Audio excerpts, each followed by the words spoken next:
number 3.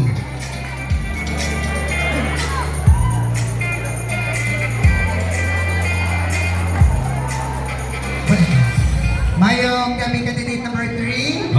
Mayong gabi sa inyong tanan, especially mga konsihal o kapitan. Mayong gabi. Okay. Unsa may imo latest nga na marites para namo?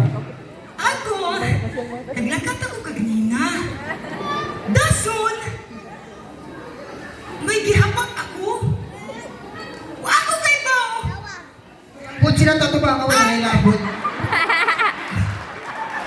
Wa ako kay Bao. Nga ang akong silingan, nanganig sa akon. Kailangan Nga naman. ako makunog gihapak. Wa siya kay Bao. Kay ang punuan man akong gihapak, nagdason siya nagtanaw, nagpiyong man. And I thank you. Ah, okay. Sige. You may pick your formal question. Question number? Patay, numero 10, mandok. Okay. Yung formal question goes this way. Kung tagaan ka higayon na mukadto sa usa ka lugar, diin kag nganuman. Englishan ko pa? Patay na. Nakalinta na ako ng answer sa amon biyay. Pwede malikot dito? Dili. Sorry.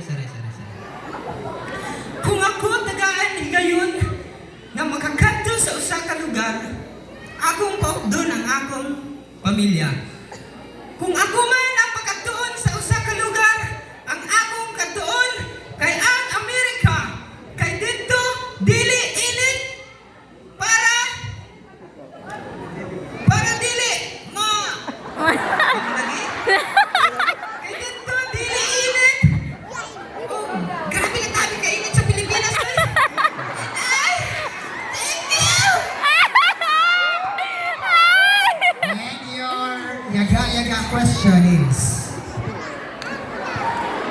Grabe naman kabalas na akong do. Ano nga namang warta, mabalason man din.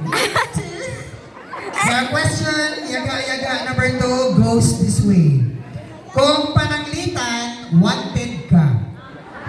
Nga na ay reward nga 1 million. Kung mo surrender ka, makuha ba nimo ang 1 million?